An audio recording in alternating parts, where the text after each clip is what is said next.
Hello everybody, today is April the 27th and as always we're gonna tell the pen story.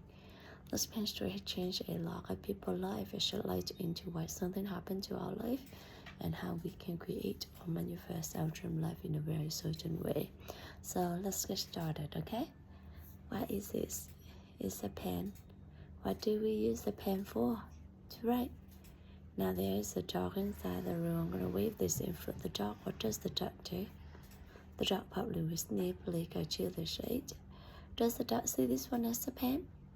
No. So for the dog, this one is not a pen, but for the human, this one is a pen. So who is correct? The dog or the human? The answer is both are correct. For the dog, this one is a chewing toy. Then for the human, this one is a pen to write. The dog is correct in the dog world, the human is also correct in the human world. So that is our first lesson. Both are correct. Now let's imagine that there is a table in front of me. So I'm gonna put this thing on the table. And then both the dog and I will walk out the room. So inside the room there be no human, no dog. What does this thing become? It is still a pen or chewing toy. It becomes neither a pen nor a chewing toy. And the ancient wisdom calls this one as the emptiness. The emptiness is actually a very magical definition. As we understand the emptiness, we'll be able to achieve anything in our life. Just like you see Michael Roche apply the emptiness into his business and was able to build business with a revenue of $250 million a year. He is also able to help several refugees. So what is the emptiness? Why is that so magical? Let's go back to the page story, okay? So this thing is currently on the table, and when there's no human, no dog, or nothing to interact with, it comes back to truth and we call it the emptiness. So the emptiness is not darkness, it's not nothingness, or no feeling, not thinking at all. The emptiness is just the cell where it doesn't interact with anyone. So in reality, whether we are human or animal or object, each of us will also possess the emptiness, right?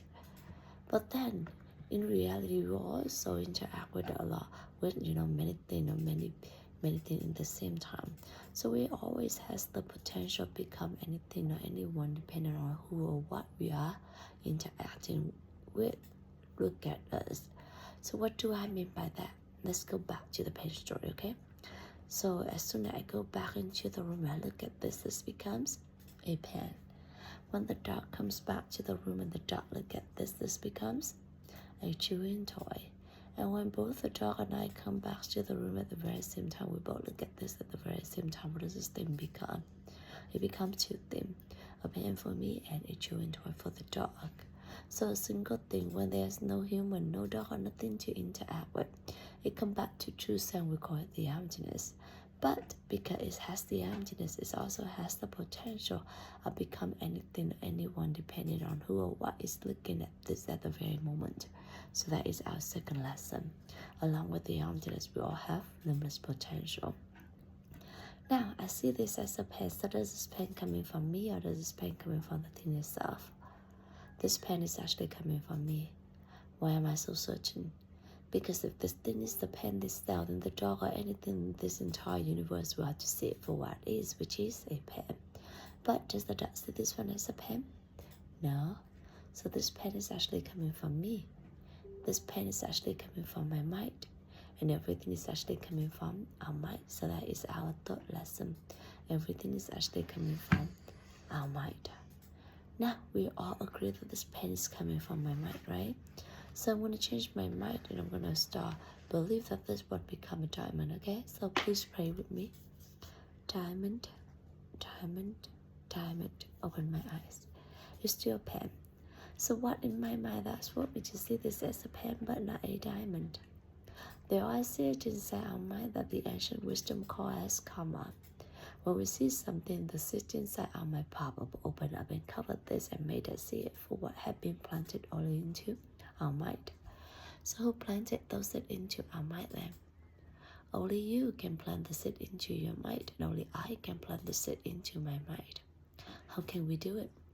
We do it by 3 ways: by our word, by our actions, by our thoughts, especially to other people. So for instance, I'm going to hold on to this. I'm going to say that I have the pen. Would you like to have this pen? And when my friends say, yes, please, I'd be so happy to give this to my friend with the hope that I can help my friend. So when I give this to my friend, the palm of the hand that I was holding this open up, and both me and my friend will see it. It start leaving mark in my mind. A couple days later, when I see this, I recognize this one as a pen, which means that the seed of the pen has not been planted into my mind. And now it's popped and opened up and covered this and made me see it for what had been planted early into my mind, which is a pen. And this is how a pen become a pen, or anything surround us become what and who they are to us. In the pen story, there are several meaningful lessons. Today we went over 4 different lessons. The first lesson is both are correct. So we learn to respect each other's opinion, we learn to respect each other's choices, and we learn to listen to each other with a compassionate heart. The second lesson is, along with the emptiness, we all have limitless potential. So trust your potential, trust the potential of everyone or everything surround you, and just the potential of whatever happened to you. The third lesson is, everything is actually coming from the seed inside our mind. So be 100% responsible to whatever happened to you. Don't blame anyone, because in the end, we are the only one who can plant the seed into our mind. And the last but not least lesson is that how to create or manifest our dream life in a very certain way. So first you have to know what you want to achieve in your life, and then after that we start have to plant in those, using our word, our action, our thoughts to other people. So for instance, if we want to have a happiness, then we start planting the happiness state using our word, our action, our thoughts to other people, helping other people to be happier. If we want to have prosperity, then use our word, our action, our thoughts to other people, helping other people to be more prosperous. And just like that, whatever that you want, making sure that you use your word, your action, your thoughts to other people, helping other people to be, getting that very same seed. And that is the very best way to plant the seed into your mind. And then one day you'll be able to harvest the good result from that seed. And the lesson that I would like to share with you all today is that, actually it's already 11, almost 12 o'clock in the morning and now at night. And I remember that I have to tell the pen story as well as do my lesson as early as 9:30, but I was so lazy, to be honest with you, that I don't want to do it. I keep delaying it, but thankfully the discipline in me forced me to do it, and I realized that there's harm even by doing this pen story. The reason for us to do is 3,000 day. I think there's also a test for our discipline as well, so every single day telling the pen story is only a couple minutes, right? It's about 10 minutes of our time, but then in order to be consistently doing that every single day is not an easy task. It requires a lot of discipline, a lot of determination. So it's also a good lesson for me to do and practice every day. And it's also the lesson that I would like to share with you all today. So thank you so much everyone for listening to me today. Thank you Anlu for accompanying me in this 2000-day journey. And if I may share with you the pen story of my lesson is something good, I would like to dedicate that to my dear family, to my friends, to my co-workers, to my neighbors, or to any living things in this world, any other world, with love, wisdom, and gratitude. Thank you so much, everyone. Have a beautiful day. Bye-bye.